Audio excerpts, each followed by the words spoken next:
Mesdames, Messieurs, bonsoir. C'est toujours un plaisir de vous retrouver pour ce tour d'horizon de l'actualité nationale et internationale avec des confrères en plateau. Et pour l'exercice ce soir, je reçois Jules Léandre Kitty, chroniqueur politique. Jules Léandre Kitty, bonsoir. Bonsoir Lénaïk Agbazaou, bonsoir aux amis téléspectateurs. C'est un réel plaisir pour moi de me retrouver sur votre plateau, à échanger avec vous. Et vous savez bien que les raisons sont suffisantes pour être heureux d'être avec vous ce soir. Avec nous également pour l'analyse, la lecture et le décryptage de l'actualité nationale et internationale, Pascal Anselme-Aguéoundé, journaliste au quotidien du service public La Nation. Pascal Anselme-Aguéoundé, bonsoir. Bonsoir Lénaïk Agbazaou, bonsoir aux téléspectateurs. Nous allons planter le décor avec la première rubrique de cette émission, c'est la revue de presse hebdomadaire. C'est une livraison de Marcel Arrossi.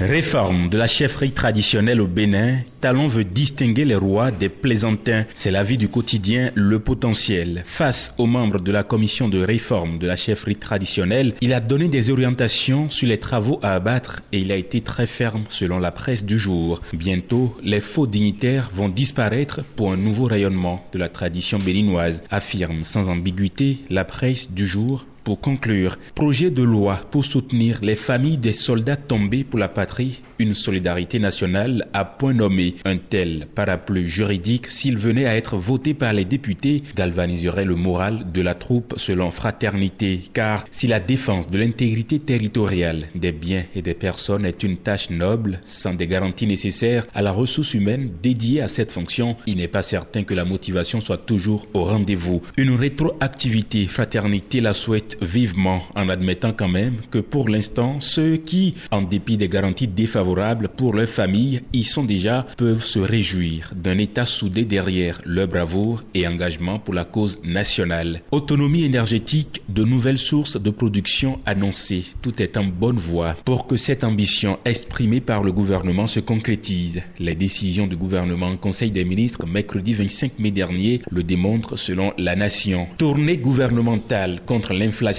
les critiques continuent. Ça parle toujours dans l'opposition et ça continue d'écrire dans la presse. Vous avez dû remarquer que les partis Union progressiste et Bloc républicain ont pris le relais avec leurs maires dans les communes pour la sensibilisation suivie d'explications sur les tenants et aboutissants de la cherté de la vie au Bénin. Et vous admettrez peut-être avec Matin Libre que quand on sait que les législatives sont proches, il n'est pas illusoire de penser que les maires UP et BR voudraient, par cette tournée, faire d'une pierre deux coups. Qu'elles soient de la mouvance ou de l'opposition, d'autres formations politiques ont aussi perçu l'astuce. Le motif est le même, la cherté de la vie. Si, pour Mouel Bénin, il faut poursuivre les explications sur les causes de l'inflation, les démocrates entendent plutôt montrer du doigt les responsables du malheur que vivent les populations. C'est ce que remarque Matin Libre en tout cas. Expérience TB du MPL dans l'événement précis pense que la démarche du gouvernement ne rimait à rien parlant de la tournée. Pour lui, c'était une balade de santé. Finissons avec la revue de quelques grands titres de la semaine. Fraternité, respect des prix du ciment fixés par le gouvernement, des contrôles renforcés et les contrevenants sanctionnés. Matin Libre, ministère de l'économie et des finances, un tsunami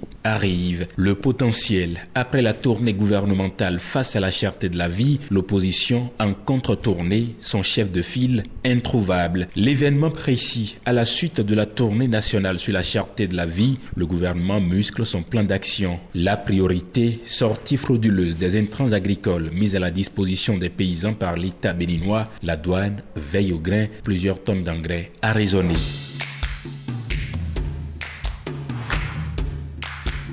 Merci donc à vous, Marcel Arrossi. Et juste derrière la revue, le plat de résistance de cette émission, 7 jours au Bénin.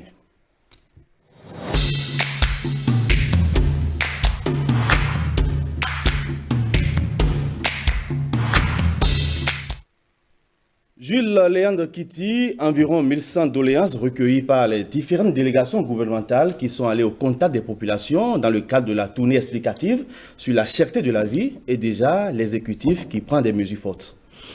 Bien sûr, il faut déjà constater que, contrairement au débat qui a été fait avant donc cette tournée gouvernementale, on s'est rendu compte que ça n'a pas été inutile.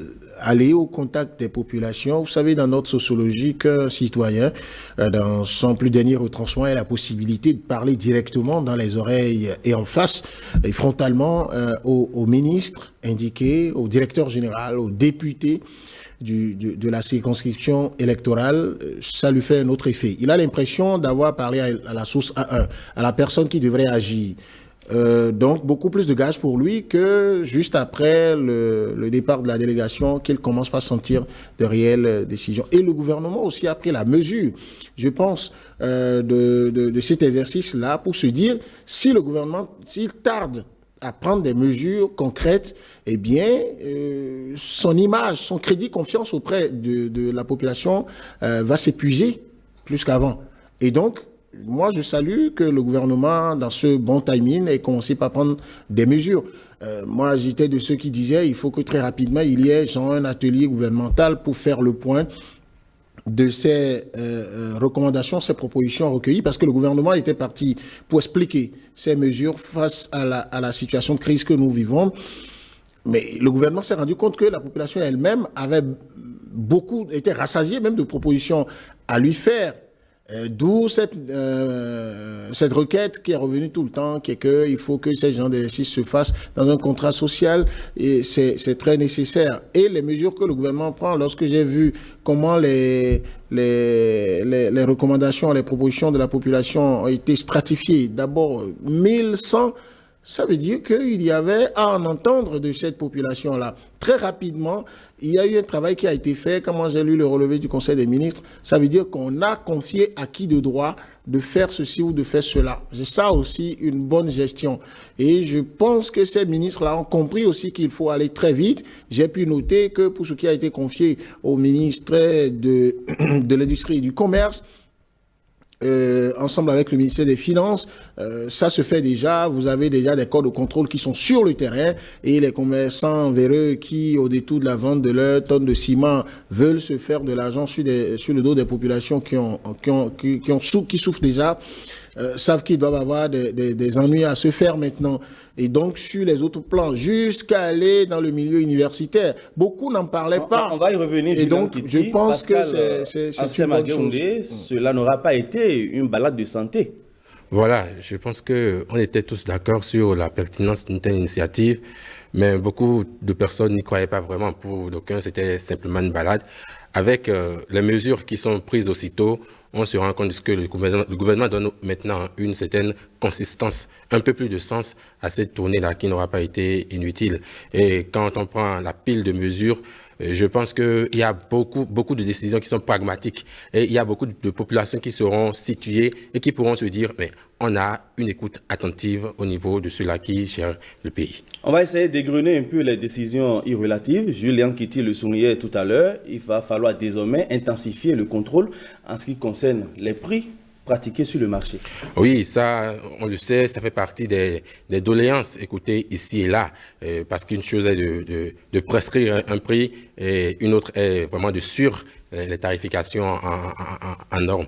Voilà. Donc, je pense que c'est une très belle chose d'intensifier le contrôle pour permettre quand même aux populations d'acheter les produits au prix subventionné, parce qu'on sait que le gouvernement fait un grand effort pour que les prix, pour que le marché soit un peu plus soutenable. Voilà. Donc, il faut vraiment que ces contrôles-là soient intensifiés. Et surtout, ce que j'ai aimé, c'est que le travail ne s'accentue pas simplement sur une institution. Il y a un peu comme un partage de compétences. On a entendu parler de direction départementale, voilà, au niveau des concentrés, pour qu'on puisse sentir l'effet sur le terrain. Julien Kéti, vous l'évoquiez tout à l'heure, un accent particulier a été mis sur le plafonnement du prix de vente de la farine de blé au détail et également du prix de vente du ciment. Absolument, parce que déjà, je vois une cohérence entre les mesures que le gouvernement avait déjà prises avant cette tournée gouvernementale et puis celles qui sont prises aujourd'hui, qui sont dans la droite ligne. Vous savez, le gouvernement avait injecté, et on en était très heureux, plus de 80 milliards sur le marché béninois pour que la cherté de la vie soit atténuée. Mais après, on a tous crié que si le gouvernement ne déploie pas sur le terrain les corps de contrôle et de façon très efficace, ensuite, en plus de contrôler, qu'il faut par pédagogie sanctionner pour que ceux qui veulent développer de ces genres de velléités encore s'en abstiennent. Mais on s'est rendu compte que ça fait partie des choses qui ont été renforcées maintenant dans les mesures qui sont prises. Le ciment, nous savons très bien que les Béninois adorent construire, et quels que soient les moments, ça peut être des moments de crise également. Et le ciment, c'est d'autant plus important au registre des produits de grande consommation que, vous savez, je ne suis pas spécialiste de la maçonnerie ni de l'architecture, mais vous savez, quand vous êtes en train de construire une maison, si vous êtes à un niveau donné, il y a certaines portions où vous ne pouvez pas vous arrêter, hein, sous prétexte qu'on veut vous vendre cher des tonnes de ciment. Et puis, donc, sociologiquement, le Béninois est très attaché à l'habitat. Très bien. Et donc, on sait que le vendeur du ciment, lui, se dit tout compte fait, le gouvernement va parler là-bas, et lui, il peut dire à celui qui veut acheter, si tu veux l'acheter vraiment, si tu en as besoin, tu l'achètes à tel prix. Parce qu'il estime que le gouvernement a souvent parlé, hein, et la plupart des régimes qui se sont succédés, ça a été comme ça. Le gouvernement parle et après, chacun fait sur le terrain ce qu'il veut. On est allé jusqu'à voter une loi à l'Assemblée nationale pour plafonner les cautions à payer pour louer des appartements dans ce pays. Vous avez entendu des gens dire que des propriétaires de maisons leur ont dit, mais allez louer chez le gouvernement qui a dit que c'est 3 mois de caution. Et donc, pour éviter que des gens se permettent des choses du genre, des instructions ont été données et on a constaté aussitôt que ça commence pas à se faire sur le terrain. Et pour ceux qui disent, mais les opérateurs économiques se plaignent de ce que aussi ils tiennent compte de leur prix d'achat, du prix de revient et tout. Moi, je dis une chose. Depuis que le gouvernement est en train de dire, j'ai parlé avec les opérateurs économiques, j'ai rencontré leur organisation, nous nous sommes entendus. Le prix de cession du ciment, même à l'usine, là, le gouvernement contrôle ça. Et ils ne doivent pas vendre plus cher que ce que j'ai fixé. Je n'ai pas entendu d'opérateurs économiques vendeurs de ciment dire le gouvernement est en train de mentir. Dire que je ploie sous le poids des impôts ou quoi que ce soit. Et donc, s'ils ne l'ont pas dit, s'ils sont des garçons, ils sont des gens responsables, ils sont obligés, bien obligés de vendre au prix fixé par le gouvernement et au gouvernement de le contrôler. Et quand on aura frappé, parce qu'il y a un risque aussi de tomber dans l'usure, si le gouvernement ne frappe pas très vite, c'est un cas majeur, eh bien, le gouvernement devra déployer de l'argent, des personnels sur le terrain pour tout le temps et finira par être fatigué. Le blé, la farine de blé, vous savez très bien que les associations de boulangers et autres là, ils ont tout le temps fait des caprices au gouvernement. Quand on fixe, c'est eux qui se réunissent pour dire non, nous ne pouvons pas tenir. Et après, ils se permettent par département d'augmenter le prix. Lorsqu'on leur tape sur les doigts, ils diminuent drastiquement le poids du pain.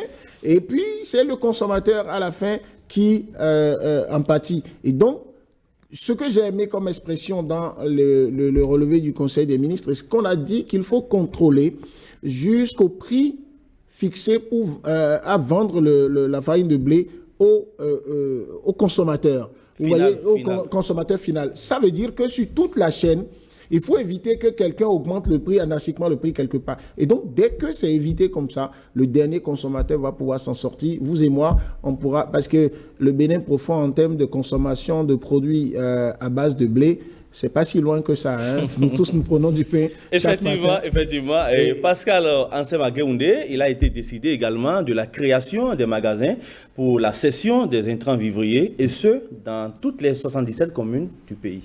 Vous savez que les dernières sorties du ministre en charge de l'agriculture et d'ailleurs de l'exécutif en général nous ont permis de constater que nous pourrions faire face bientôt à une pénurie d'intrants agricoles. Et je pense que c'est dans ce sens-là que les décisions se prennent déjà. Parce que si nous nous plaignons de l'acheter la vie, parce qu'il y a peut-être pénurie de certaines denrées, imaginons un instant si la production même devrait prendre un coup, si on n'en produisait plus du tout. Donc, ce n'est plus seulement le marché qui prend un coup, mais je dirais que c'est la survie du monde qui prend un coup.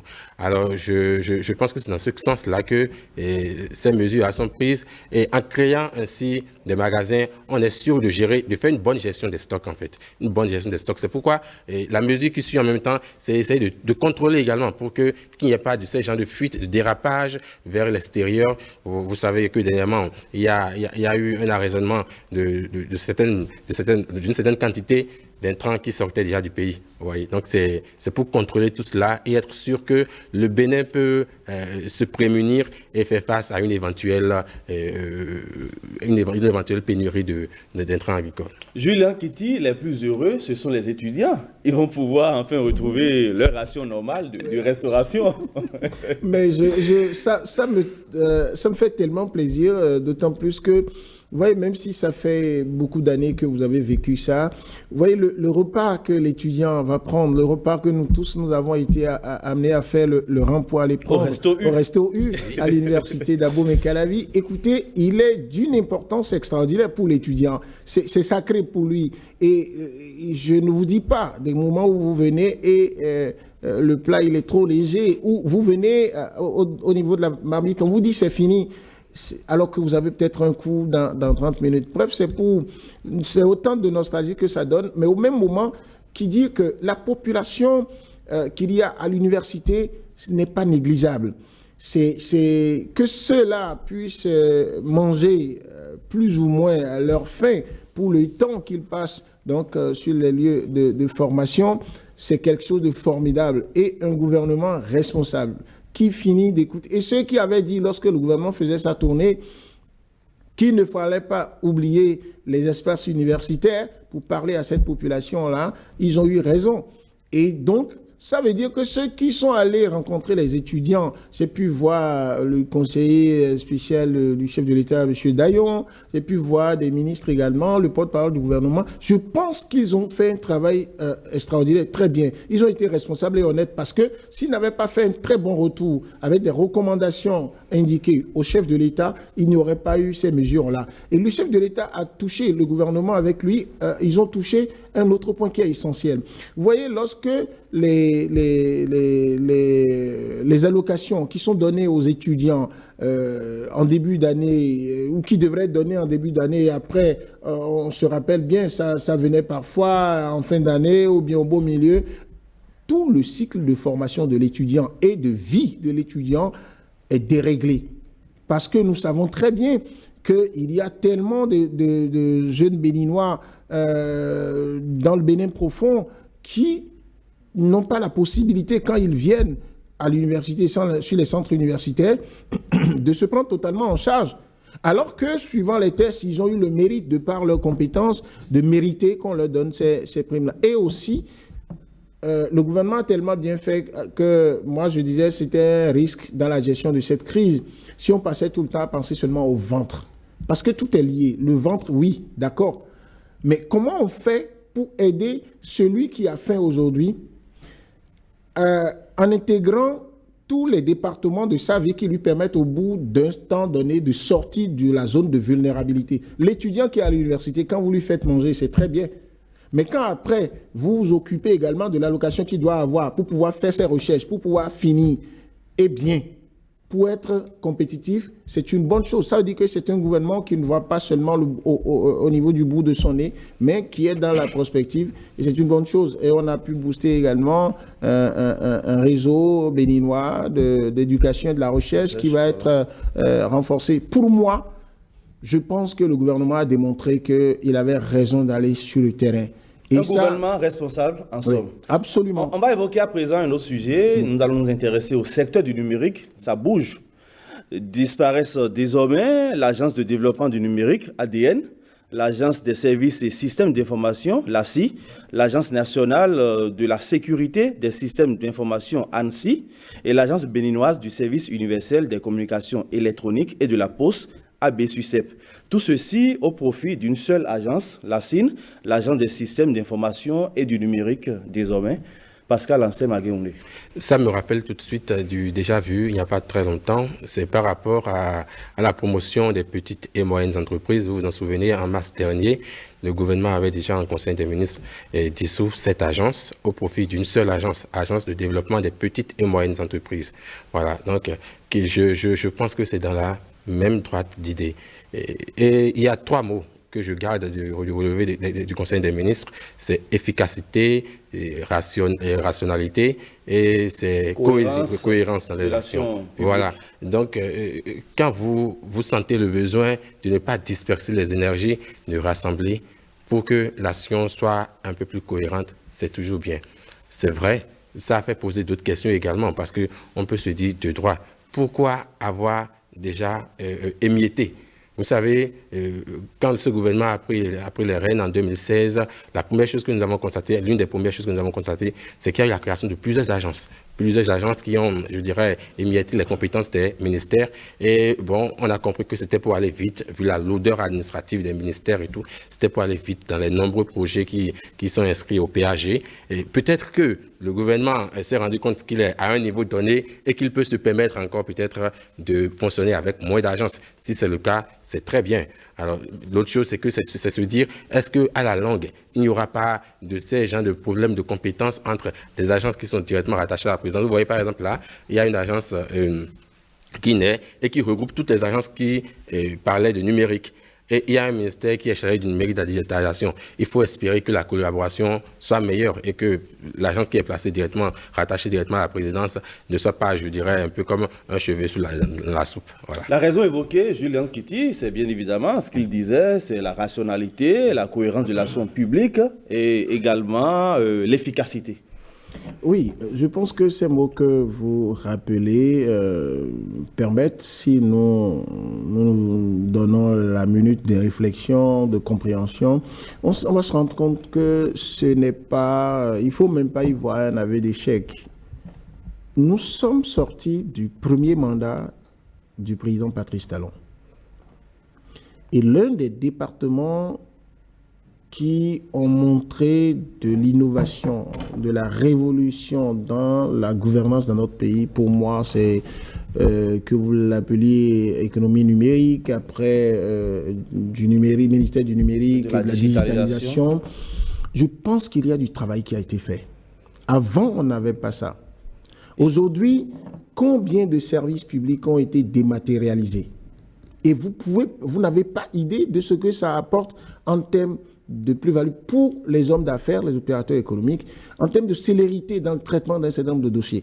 Et au début, et ça, quand moi j'ai regardé ça m'a rappelé un principe que mon feu père, Persona, me rappelait. Il me disait, fiston, quand tu as un problème devant toi, fractionne-le en autant de particules que tu peux, commence par les régler un à un, l'une après l'autre, ces particules, et tu vas te rendre compte que dès que tu sais archiver tes résultats par particules, tu auras l'intelligence de les coller après et celui qui vient chercher le résultat, il a un résultat global face à un problème global qui était en face de toi.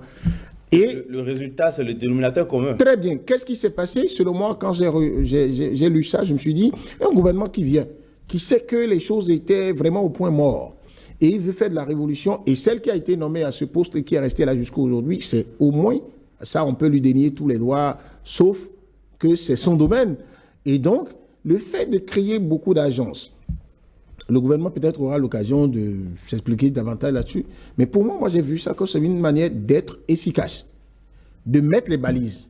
Et après 5 ans, on a pu développer le secteur. On est arrivé à un niveau où on se dit maintenant, et même le personnel qui a animé ces agences-là a pris donc de l'expertise, la machine est bien huilée, et tout ce qu'il y a à faire maintenant, en faisant ce regroupement-là, c'est sûr qu'on va injecter moins d'argent, on va gérer au mieux le personnel, et il y aura simplement un management à la tête qui va être nécessaire pour qu'il n'y ait pas de conflits comme vous le craignez. Et puisque la réforme vient du gouvernement lui-même et la présidence de la République à la tête, je ne pense pas qu'il puisse y avoir une agence au niveau de la présidence qui vienne mettre en difficulté les autres qui travaillent, qui sont rattachés au ministère du numérique et de la digitalisation. Et j'en aurais fini sur la question lorsque je vous aurais dit que moi, j'ai trouvé également intelligent d'avoir placé la structure qui est créée maintenant pour rassembler tout sous la double tutelle du ministère du numérique et de la digitalisation et du ministère de l'économie et des finances. Parce que les deux sont liés. Si les réformes se faisaient seulement au niveau du numérique et de la digitalisation, tout ce que cela va impliquer comme réajustement au niveau financier, au niveau par rapport à la prospective économique que le Bénin a et que tient le ministre des Finances et de l'Économie, après ce serait lourd. Parce que c'est après que les deux ministères vont se mettre à faire des ateliers pour se comprendre et tout. Je pense que c'est bien de l'avoir fait. Et les deux ministres qui sont là ont fait tout le temps depuis que le chef de l'État est là. Donc, ils se connaissent, ils ont eu à travailler ensemble. Et moi, je pense que ça peut aller. Et les défis qui sont dans ce domaine sont encore énormes parce que lorsqu'on a dit qu'il faut passer au très haut débit dans notre pays, c'est encore une question d'actualité. Le monde aujourd'hui, vous ne pouvez pas fonctionner, vous ne pouvez pas faire des affaires. Vous créez une entreprise aujourd'hui, vous vous moquez du numérique et l'entreprise, elle est morte le jour où elle est née. Effectivement, donc, on a besoin vraiment que ce soit renforcé. Moi, je pense que ça va être une bonne chose. On peut aussi évaluer d'ici quelques mois pour savoir ce que ça va donner. Pascal Ansem Agueoundé, ce tout en un vient booster un secteur qui est déjà en plein essor avec l'administration intelligente qui est une réalité, la digitalisation de l'administration, vous savez, on n'en parle même plus aujourd'hui. Oui, on sait que le chef de l'État s'est donné un défi, faire du Bénin la plateforme numérique de l'Afrique de l'Ouest.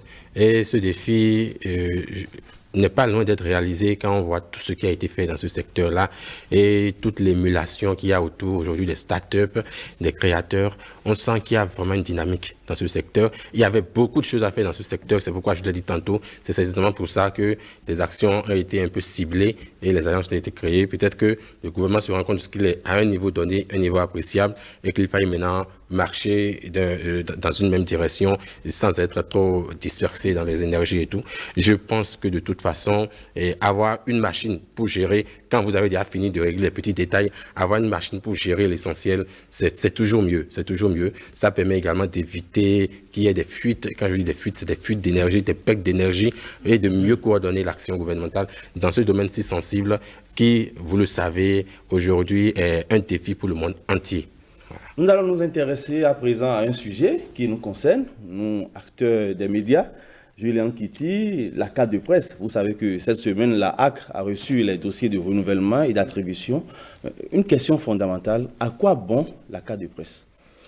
Oui, mais la carte de presse, on va analyser, pour vous répondre, ça va être sous deux angles.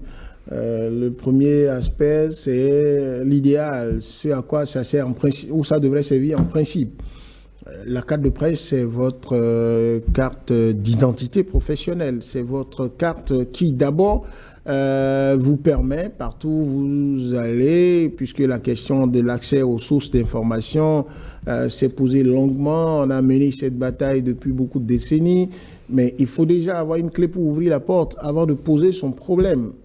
Et si vous avez la carte de presse, tout compte fait, celui qui est en face de vous, il ne peut pas vous dire qu'il ne sait pas que vous êtes journaliste. C'est cela qui vous identifie. Ensuite, cette carte de presse, même que ce soit au Bénin ou hors du Bénin, en principe, quand vous la présentez, vous devrez avoir un certain nombre de facilités.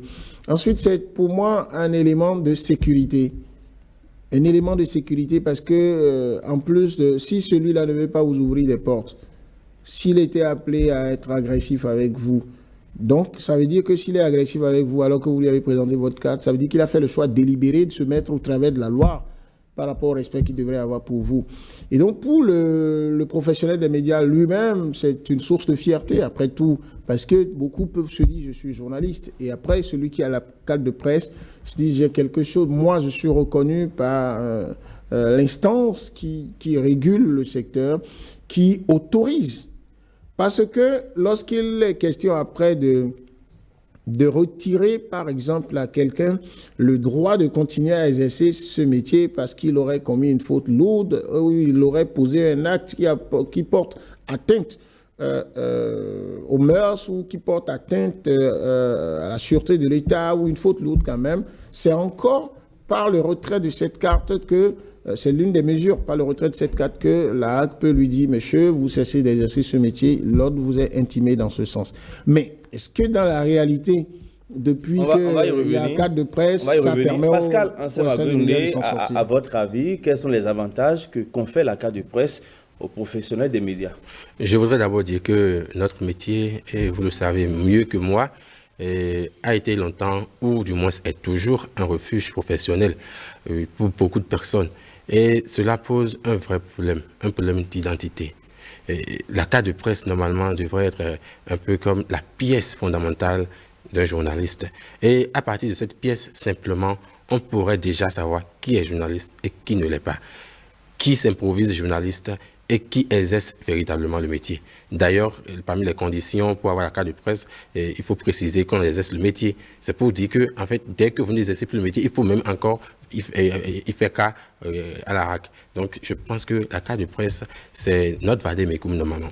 Ce avec quoi on doit être à tout moment pour prouver notre qualité professionnelle. En même temps, la carte de presse, quand on prend le code de l'information et les polémiques qu'il y a autour du code de l'information et du code du numérique, je pense qu'avec la carte de presse, si cela est bien fait, et si la carte de presse peut vraiment permettre d'identifier un journaliste qui exerce, on peut se dire que le code de l'information, sur la base du code de l'information, on peut juger un journaliste qui a une carte de presse, de juger sur le code du numérique et ainsi taire également une polémique qui a cours depuis bien longtemps. Julien Kitty, vous avez beaucoup voyagé. Alors dites-nous un peu, dans les autres pays, quels sont les avantages afférents à la carte de presse? Non, déjà, la carte de presse elle-même, lorsque vous la présentez, même à une frontière ou dans des institutions, vous êtes hors du pays, les dispositions sont prises pour que on vous respecte. Parce qu'un journaliste, professionnellement, c'est un citoyen du monde. C'est ce que nous ne voyons pas. C'est vrai, les instances, les chefs d'État, CEDEAO, Union africaine, autres, là, font tout le débat sur la libre circulation des personnes et des biens. Mais quand vous prenez le domaine des médias, le journaliste, il est davantage quelqu'un à qui on devrait permettre de circuler partout. Mais hors du Bénin,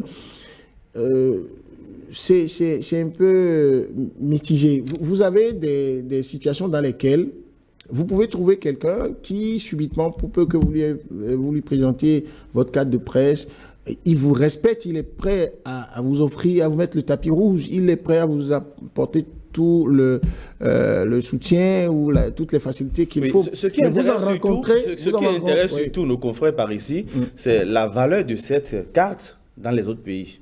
Oui. Cette carte détenue par des confrères, des professionnels dans les autres pays. Je vais en arriver. Mais vous avez d'autres personnes que vous rencontrez, pour qui je n'avais rien dit, et vous vous rendez compte parfois que quelqu'un peut plus vous considérer et vous faire des facilités ou respecter vos droits, parce que pour lui, un journaliste béninois, il est important. Donc, c'est l'image du pays qu'il regarde. Mais en principe, la HAC et puis la carte qui est dérivée par la HAC, vous voyez derrière, c'est bien écrit et que ce n'est pas seulement au Bénin qu'on devrait vous ouvrir les portes. Vous allez un peu partout, les autres confrères devraient pouvoir vous respecter, les autorités des autres pays devraient vous respecter. Mais je dis, ce qui n'est pas fait, c'est que, est-ce que lorsqu'on ne vous respecte pas, parce qu'il y a des cas comme ça, lorsqu'on ne vous respecte pas, comment le professionnel des médias lui-même il réussit à faire imposer le respect. Ensuite, est-ce qu'il prend le temps de se plaindre après? Alors, s'il se plaint, quel est le pouvoir de la HAC, de l'instance au Bénin qui régule ça ou qui délivre la carte, de faire des histoires à la personnalité, l'institution ou le confrère à l'étranger qui vous aurait fait des ennuis alors que vous avez présenté la carte? Mais je pense que au-delà de tout, et c'est la conception que j'ai du métier, c'est qu'au-delà de la carte professionnelle qui fait votre identité, qui fait un élément de sécurité pour vous, parce que vous, c'est comme vous avez votre gilet de reportage, vous êtes en position de reportage, il y a une situation donnée, en plus du gilet de reportage que finalement tout le monde peut porter. Si vous sortez votre carte de presse, on sait que vous ne pouvez pas prendre ça là n'importe comment, mais la première mesure de sécurité pour un professionnel des médias, c'est encore son professionnalisme, c'est encore son carnet d'adresse lui-même, c'est encore l'expertise qu'il développe à s'adapter à chaque situation nouvelle. Quand vous êtes moi j'ai été amené par exemple dans un aéroport où au salon d'honneur, on était avec d'autres confrères Les gens donnaient des instructions pour qu'on aille réaliser l'interview avec des chefs d'État. Mais un confrère qui avait toutes les pièces, qui avait tout ce qu'il fallait pour être appelé journaliste et tout, qui croit qu'il est dans son salon, il prend tout son temps, alors que la garde présidentielle, ce pays-là, c'est quand on vous dit, ça y est, vous pouvez y aller, vous avez un temps pour être en position donnée, on boucle après. Il commence par faire tapage, l'autre joue son rôle, le militaire, qui le met hors d'état de nuit, ça fait polémique, mais observez, que c'est après l'interview qu'on est tous sortis pour maintenant faire solidarité de corps. Parce que quand vous êtes quelque part, vous voulez faire l'interview, on vous enferme déjà, vous faites ça. Si vous voulez laisser ça encore pour courir derrière, vous allez rater tout. On est revenu, mais quand on a expliqué, on dit que le gars, il a dit qu'il voulait sortir sa carte et tout, mais le militaire dit, moi, dans la position, le temps que j'ai donné pour qu'il faisait autre chose qui n'était pas dans son travail. Ça veut dire qu'au-delà de la carte, nous ne devons pas dire, simplement parce que j'ai la carte, je peux faire ce que je veux. Ensuite, on ne doit pas prendre la carte pour faire du chantage. On ne doit pas prendre la carte pour penser que nous sommes au-dessus de tout le monde. Plus vous avez, c'est d'ailleurs une raison suffisante, si vous détenez la carte de presse, pour bien vous comporter quand vous quittez, ici vous allez ailleurs ou que vous êtes dans le pays. Déjà, c'est le premier respect que les gens ont pour vous. Après, quand vous sortez la carte, on vous respecte. Donc, je ne suis pas pour décréter l'inutilité de cette carte. Elle est utile, mais celui qui porte la carte lui donne plus de valeur de par son professionnalisme, de par son carnet d'adresse, parce que quand vous allez dans un autre pays, si ce n'est que la carte de presse qui peut vous ouvrir toutes les portes, attention, vous risquez d'avoir des surprises désagréables. Mais vous-même qui allez dans un autre pays, en tant que professionnel des médias, vous qui êtes là, je suis sûr que si vous allez au Nigeria à côté, avant de traverser la frontière, vous avez dû passer un coup de fil à un confrère, quelqu'un d'autre là-bas, un parent. C'est tout ça qui fait... On vous aura compris sur la question. Pascal Ansemageoundé, quels sont les avantages que vous auriez souhaité avoir avec votre carte de presse? Oui, une carte de presse, je le disais tout à l'heure, c'est l'identité d'abord. Déjà, que l'on puisse reconnaître que tu es journaliste et te traiter tel. C'est très important parce qu'aujourd'hui, on vous traite comme des clochards par un moment parce que peut-être d'autres personnes ont donné une sale image de ce métier-là. Donc déjà, avec la carte de presse, je pense que c'est un respect que l'on gagne tout de suite en présentant sa carte de presse. Et il va falloir en fait commencer à éduquer la société et davantage les hommes politiques et les autorités à ce respect-là. Ils doivent savoir que le journaliste mérite un certain respect. C'est vrai, par le passé, il y a eu beaucoup de dérives, mais particularité n'est pas généralité. Il faut forcément qu'on sensibilise autour de cela. Mais à part le respect, je pense que également c'est l'accès. Tu as une carte de presse, tu dois avoir accès à l'information. Le journaliste doit avoir accès à l'information. Et le droit à l'information pour le journaliste est, je dirais, d'autant plus capital, puisque c'est lui qui apporte l'information au public. Et le public a le droit à l'information. Donc je pense qu'avec la carte de presse, c'est aussi un peu comme une carte qui vient un peu pour vous permettre d'avoir accès à cette matière première-là que vous recherchez, où que vous soyez, je précise, sur le territoire national ou en dehors. Il y a des facilités que vous serez amené dont vous serez amené à jouir forcément parce que vous avez la carte de presse. Et il faut qu'on le ressente dans les faits. Parce que j'ai déjà eu 2 cartes de presse par le passé et je vous assure, ça ne m'a servi à rien. Il ne faut pas qu'on se leurre. Ça le journaliste mérite respect. On va évoluer dans le débat, on va évoluer. Nous allons ouvrir notre fenêtre sur le monde et c'est dans la rubrique Interactu.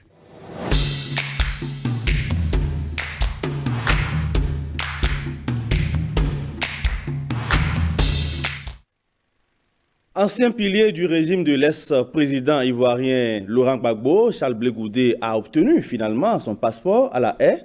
C'était lundi dernier et ce, plus d'1 an après son acquittement de crimes contre l'humanité par la Cour pénale internationale. Julien Kitty.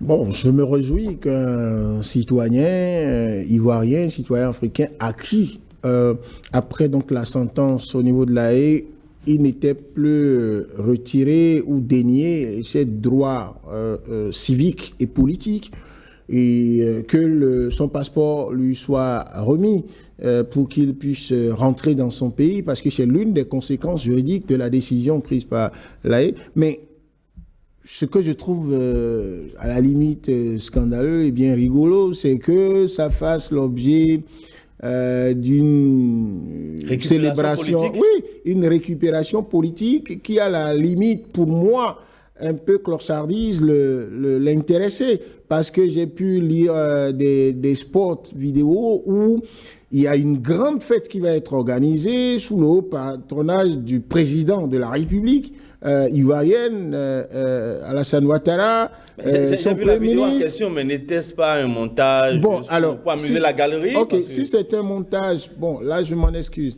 Mais je sens que là où, c'est peut-être diplomatique de sa part, Charles Blé Goudé a présenté l'une des photos, et ça au moins j'ai la faiblesse de croire l'authenticité de cette photo, où il a pris une photo avec le passeport et c'est l'image du président Ouattara derrière. Bon, ça paraît vrai, oui. C'est son bienfaiteur du moment, mais est-ce qu'il n'avait pas droit à ça? Finalement, pourquoi on ne nous a pas expliqué ce qu'on lui reprochait? Pourquoi particulièrement par rapport à lui, le délai pour délivrer ce passeport-là, alors que tous les documents qui montrent qu'il a le droit à ça, pourquoi ce délai a été si long, au point où, à juste titre, certains médias internationaux ont commencé par se demander est-ce qu'on avait le pouvoir en place, n'avait pas besoin d'un certain nombre de garanties, d'autres relevant de la diplomatie politique, d'abord avant qu'il ne rentre. Maintenant, on va le voir rentrer. On verra bien en l'absence de l'autre pion de sa génération, un certain Guillaume Soro, qui est en difficulté avec le pouvoir. Est-ce que Charles Blé Goudé va se rapprocher de son ancien mentor ou du pouvoir? Pascal Ansel Magoundé, Charles Blé Goudé peut désormais rentrer au pays? Ben, je suis aussi heureux de le savoir. C'est la démocratie ivoirienne qui réussit un pari. Et je pense que beaucoup de personnes attendaient déjà ce retour-là au pays, au bercail, depuis l'arrivée de Laurent Gbagbo. D'ailleurs, je me demande ce qui a pu constituer des bâtons dans les roues pour que son retour puisse être aussi problématique. Et là, je vois tout de suite que c'est peut-être parti encore pour une récupération politique. Pour une vraie récupération politique, un peu comme l'arrivée de Laurent Gbagbo. Vous avez vu Laurent Gbagbo saluer le président en question. C'est comme si table rase est faite du passé. Alors qu'on sait qu'en politique, c'est un jeu de ruse et c'est un jeu d'opportunité. Donc, mais ce qui est curieux, que ce soit Laurent Gbagbo ou Charles Blé Goudé, les deux sont condamnés quand même en Côte d'Ivoire. Bien, les deux en Côte d'Ivoire, bien sûr. Je pense que c'est d'ailleurs peut-être ce que le gouvernement peut encore tenir comme maillon fort. Vous êtes là, vous êtes libre. Mais je vous tiens d'une façon ou d'une autre. Voilà. Aujourd'hui, pour ne prendre que le cas que nous avons sous les yeux, on sait que notre compatriote Sébastien Adjamou a été déjà acquitté au plan international. Mais il est toujours sur le coup d'une sanction ici. Et s'il revient, c'est pas parce qu'il a été acquitté là-bas que s'il revient, tout est gagné pour lui. Donc forcément, il revient, mais il sait qu'il doit jouer le jeu politique. S'il veut vraiment... oui, vraiment. Il doit jouer le jeu politique, il doit être très prudent.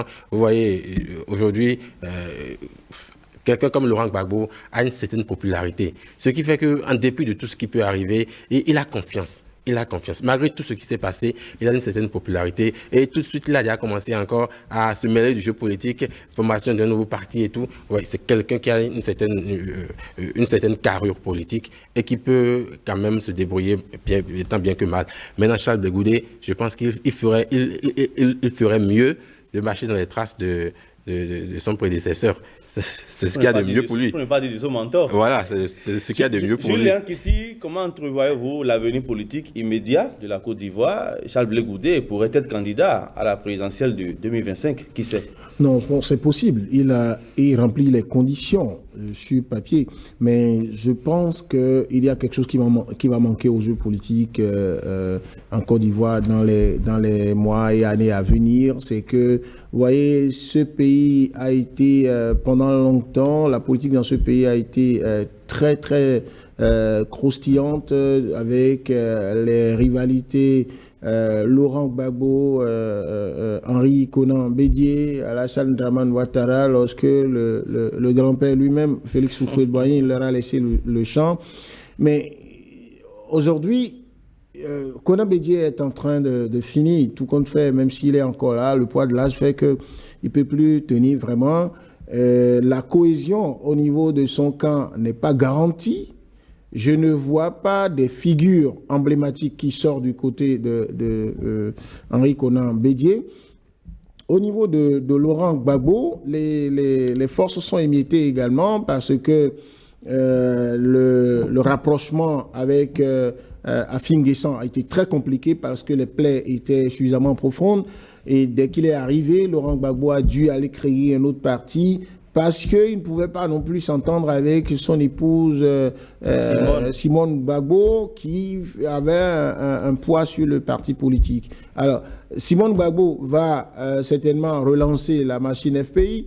Laurent Gbagbo a son nouveau parti politique. Charles Blé Goudé, c'est clair, entre-temps, il a créé un mouvement qu'il transforme en parti politique. Lui aussi, il estime qu'il a grandi. Et donc, maintenant, il peut prendre le jeu. Mais tous ceux-là sont, d'une manière ou d'une autre, tenus par le pouvoir de Alassane Ouattara. Et puis, il y a un aspect juridique sur lequel je vais attirer votre attention. Vous savez qu'en droit, lorsque quelqu'un est sous une condamnation dans votre pays, et même s'il est acquitté à l'étranger, si la condamnation à l'interne n'a pas été annulée, et ça, il faut donc une décision de justice palpable qu'on peut observer. Quand ce n'est pas le cas, le pouvoir en place, délivrer un passeport à celui-là, à la limite, c'est si Interpol a déjà mis la main sur lui, on veut l'extrader, on veut faire le transfèrement, et que si au niveau des frontières, on a besoin du passeport pour. Mais là, il est déjà hors d'état de fuir, si ça se dit. Alors, maintenant, celui-là, on lui délivre un passeport. On ne nous dit pas ce que ça devient, sa condamnation à l'interne, mais on célèbre son retour. Donc, forcément, il revient pour tout au moins offrir sa passivité bienveillante au pouvoir qui est là. Il ne revient surtout pas pour jouer les opposants, pour jouer celui qui veut arracher le pouvoir. Il a dit qu'il allait participer à la consolidation de la réconciliation. Très bien. On connaît le langage des politiciens ivoiriens, réconciliation et tout. Et puis, on ne peut pas espérer que même s'il se ralliait donc, au RHDP, on ne peut pas espérer qu'en présence d'Adama Bictogo, qui est en passe donc d'être président de l'Assemblée nationale en Côte d'Ivoire, que les archis soient là et que bien d'autres ténors de ce regroupement au pouvoir soient là et que ce soit Charles Blé Goudé qui vienne prendre. Donc, c'est compliqué. Il manquera une figure emblématique donc, de l'opposition pour que le jeu se fasse. Parce qu'il y a le risque également que Alassane Ouattara lui-même s'en aille quand il va finir son mandat, c'est possible. Wait and see. Voilà, on attend. Pascal Ansé-Nguémoundé, toujours à l'international, on va s'intéresser au conflit russo-ukrainien. Le pape a dénoncé le blocage des exportations de céréales en Ukraine. Oui, et la phrase est forte. N'utilisons pas la farine de blé, un aliment de base, comme une arme de guerre. Et vous savez les conséquences que cela a sur le monde entier. Et sur l'Église même, il ne faut pas qu'on se leurre parce que le blé, c'est très important. Vous savez, dans la fabrication de ce qu'on appelle communément la communion du corps du Christ et tout, voilà, exactement. Donc, c'est une denrée, je dirais, très, très cruciale pour tous les pays du monde. Et il y a plus de 20 millions de tonnes de céréales qui sont bloquées encore à cause de cette crise-là. Et je me rappelle que les interventions souvent de l'Église dans ce genre de conflits ont très souvent eu un impact. J'espère que ce sera encore le cas. On s'en souvient, Première Guerre mondiale, il y a eu déjà, je sais, une intervention avec le pape Benoît XV, Deuxième Guerre mondiale, puis XII, après Paul VI, lors de la guerre froide, toujours entre la Russie et les États-Unis. Donc, je pense que c'est une intervention, c'est une diplomatie, la diplomatie du Vatican qui se déroule, qui se met en œuvre et qui se déploie également parce qu'on sait que tous les citoyens, ceux-là qui sont en guerre, ceux qui tiennent les armes, ceux qui se défendent, ils sont quand même tous des frères dans la foi. C'est pourquoi c'est l'intérêt en fait du Vatican à agir, parce qu'ils sont tous des frères dans la foi et ils s'entretuent entre eux parce qu'ils sont en train de porter leur patrie. Alors que cette guerre-là entre les patries ne nous amène pas tous forcément des chrétiens catholiques. Hein? Mais pas tous forcément. Donc il y en a en fait. Et de trouver quand même qu'il y a des frères qui s'affrontent simplement parce qu'ils veulent porter leur patrie, porter les valeurs de leur patrie, alors que le plus important, c'est la subsistance, c'est l'amour du prochain. Libérer cette céréale, c'est également amour du prochain pour ceux-là qui souffrent, surtout les populations les plus vulnérables qui sont touchées par cette crise-là. Le niveau est déjà quasiment insuffisant insoutenable pour les personnes qui ont un certain niveau de vie. Et j'imagine ces personnes-là qui doivent encore supporter ce poids-là, malgré leur situation de vulnérabilité. Et c'est un message qui est fort. Je veux espérer que... C'est pas qui a raison, qui n'a pas raison. Le débat ne dit pas la Russie a raison, la Russie n'a pas... C'est pas qui a raison, qui n'a pas raison, mais c'est de libérer ces substances-là vitales pour que le commerce international puisse également, je pense, reprendre. Julien Kitty, pour éviter la crise alimentaire, le CNP intervient dans le débat lié justement aux répercussions du conflit russo-ukrainien. Je vais peut-être vous décevoir dans la guerre telle qu'elle se mène aujourd'hui et telle que le Vous l'êtes réaliste. Oui, tel que le contexte géopolitique dans lequel nous sommes aujourd'hui au plan international, ça n'intègre plus trop l'impact réel de ces messages des autorités religieuses, même au plus haut niveau, parce que il n'y a qu'à interroger tous les instruments juridiques qui existent au niveau international, auxquels tous ces pays ont souscrit pour réglementer même le déroulement d'une guerre. Vous savez pourquoi il y avait possibilité qu'il y ait des couloirs humanitaires pour qu'on puisse faire passer de la nourriture, de l'eau, pour que... Et parfois, les partis en guerre étaient tenus de respecter ça. Et même dans les cas de bombardement, il y avait des zones, il y avait des infrastructures qu'il ne fallait pas bombarder. Ça ne vous a pas échappé qu'en Ukraine aujourd'hui, Poutine et son armée sont en train de bombarder hôpitaux, maisons de retraite pour des personnes âgées, des centres universitaires, partout. Alors, quelle force aujourd'hui ceux qui tiennent les instances internationales, garantes donc du respect de ces instruments, ces conventions internationales, quelle puissance ils ont aujourd'hui? Parce qu'on a laissé développer plus l'armement, la force militaire, que la force de la raison. Ce qui fait qu'aujourd'hui, Poutine ne brandit pas autre chose que « j'ai Satan 2, j'ai des armes qui peuvent détruire le monde entier ». Donc quand le directeur général de l'OMS vient pour dire à Poutine d'arrêter parce que trop de gens meurent, parce que des maladies se développent encore, Poutine n'écoute pas parce qu'il dit « mais de quoi il parle ?» Lorsque le pape fait ce message aujourd'hui, c'est bien, c'est de sa responsabilité. C'est sûr que c'est encore la Bible qui dit que le cœur des rois, même des rois, se trouve entre ses mains et il les balance dans le sens qu'il veut comme des vagues d'eau. Peut-être que le Seigneur touchera le cœur de Poutine, mais il n'y a que le Seigneur pour le faire. Merci Julien Kitty. Mais si c'est pour arrêter la guerre, le gaz est utilisé comme chantage. Merci à vous. Nous allons évoluer. La dernière rubrique de cette émission, les potins de la toile.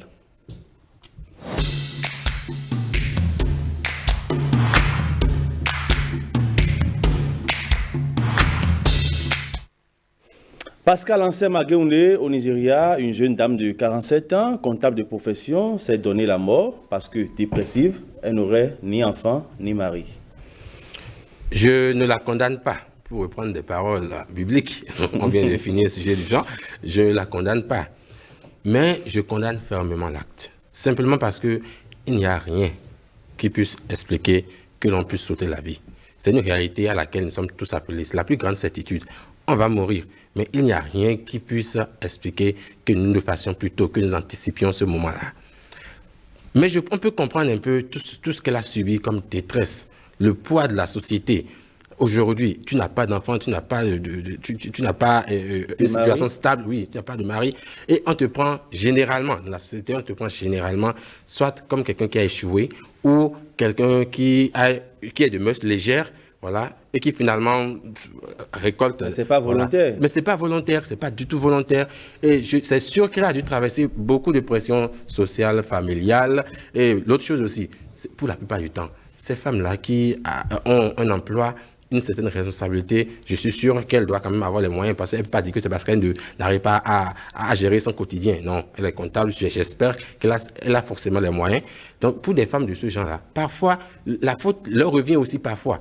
Parce que quand vous êtes à un niveau donné, femme, vous avez du mal à comprendre que dans une relation avec un homme, vous ne devez pas chercher à faire de l'homme, je dirais, votre employé. Il faut faire des concessions. Oui, il faut faire des concessions. À ce niveau-là, même l'homme qui vient à vous a déjà une certaine, je dirais, un peu d'hésitation. Il se dit, celle-là, elle a de l'argent, forcément, elle va être un peu, je dirais, un peu insubordonnée. Forcément. Quand vous avez déjà un peu de réserve envers une femme du genre. Et quand vous vous rapprochez d'elle et vous voyez encore que c'est une armure, quelqu'un qui ne fait aucune concession, ça devient difficile. Et là, elle va se plaindre de relations, plusieurs relations, Justement, elle a parlé voilà. d'une série de relations infructueuses. Oui, infructueuses. alors que peut-être qu'elle doit se remettre en cause et comprendre que à la maison, au foyer, il n'y a pas fait de diplôme, doctorat, comptable ici. Non, ça, c'est un autre jeu. Le jeu du foyer, c'est un autre jeu. Elle devrait comprendre ça. Maintenant, Jules-Léon Kitty, le célibat féminin peut-il conduire au suicide? J'aime bien l'expression qu'il utilise, c'est un autre jeu. Et quand on parle de jeu, ça veut dire qu'il y a un... si c'est sur un terrain de sport, il y a un couloir, il y a un rôle qu'un entraîneur vous demande de jouer pour qu'il y ait la des victoire. Règles. Et si c'est sur une pièce de théâtre, il y a un personnage à incarner. Donc, il y a quelque part une comédie qui est tolérée. Donc, le temps que vous passez en foyer, il faut tenir compte de ça. Et ça, je voudrais dire presque frontalement, le célibat féminin, quel que soit son niveau, ne devrait pas amener à sauter la vie. Ce n'est pas possible. Je comprends que notre société est en train d'aller vers des situations du genre. Il y en a au Bénin, il y en a ailleurs. Au Sénégal, vous avez vu des femmes fonctionnaires de haut niveau faire des associations, faire des actions, même des marches pour dire qu'elles ont un problème. Vous avez là-bas beaucoup de femmes bien diplômées qui sont dans les grandes institutions, mais qui n'ont ni enfant ni mari. Et il y en a à qui on a dit de commencer, il y en a qui ont dit autorisez-nous tout au moins à avoir des enfants. Parce qu'il y en a finalement qui se disent il vaut mieux avoir un enfant parce que je ne peux pas avoir un mari. Alors, qu'est-ce qui se passe? Il a déjà décrit ce qui peut causer ça. Mais cette dame, par exemple, a dû manquer, je suppose, d'un entourage, d'un environnement qui puisse la sécuriser, l'amener à prendre sportivement cette situation. Il faut toujours se confier aussi dans ces cas. C'est sûr que c'est stérilisé. Quand même à 47 ans, ça veut dire que vous avez grandi plusieurs fois, ça fait 10 ans plusieurs fois. Et donc, elle a dû peut-être se recroqueviller, rester en autarcie, ne pas se confier à des gens. Et vous avez de ces institutions-là qui vous pompent, où vous travaillez. Une femme, vous avez des gens, demandez, faites le sondage avec des femmes qui travaillent dans les institutions bancaires. J'ai rien contre ça. Un certain nombre d'institutions internationales. Vous en avez qui travaillent du matin jusqu'à presque 22 heures. Parce que même quand l'heure de service a sonné, il faut rentrer, il y a la charge de travail qui est là. Le lendemain, il y a les évaluations. Et donc, elles sont accrochées au travail. Si elles n'ont pas la chance de trouver un homme qui puisse les comprendre, qui puisse donc soit être dans le même système, ou bien se dire, bon, tout compte fait, on est complémentaires, ça pose problème. Maintenant, ça, c'est mauvais et c'est déplorable qu'elle ait arrêté sa vie parce que si elle n'a pas de mari, elle n'a pas d'enfant, je suis sûr, et nous sommes en Afrique, le niveau où elle est, l'argent qu'elle gagne, le statut qu'elle a, elle n'a pas tout ça pour elle seule. Vous ne gagnez jamais l'argent pour vous-même. Il y a des gens de sa famille à qui ça fait très mal. Elle devrait pouvoir comprendre que en se suicidant, elle faisait mal à des gens. À toute la société. À toute la société. Et puis même à son institution. Parce que quand vous êtes formé, vous travaillez pour un pays, vous travaillez pour une institution, ce n'est pas que pour vous. L'État a permis que vous soyez formé pour qu'il puisse vous utiliser. Il faut un mental assez fort dans ces genres de situations et pour aussi adopter des enfants, comme vous le soulignez. Ainsi s'arrête Club Média 7 de ce jour. Je le rappelle, j'ai reçu en plateau Pascal Ansem-Agueoundé, journaliste au quotidien du service public La Nation. Merci à vous. Merci, ça a été un plaisir. Merci à vous également, Jules-Léon Kitty, chroniqueur politique. Merci beaucoup, Lénaïk Agbazaou. Merci à mon cher ami Pascal, que j'ai pris du plaisir à avoir en face. Voilà. Vous savez, j'ai pas ma langue dans la poche si c'est pas bien. Donc, je rends hommage. De toute façon, ici, c'est le carrefour des acteurs de la presse béninoise. Voilà. Merci à vous, chers amis téléspectateurs, de nous avoir suivis. Merci à toute l'équipe de préparation et de réalisation du Club Média 7. Prenez le rendez-vous de la rediffusion pour le mardi à 22h30. À très vite.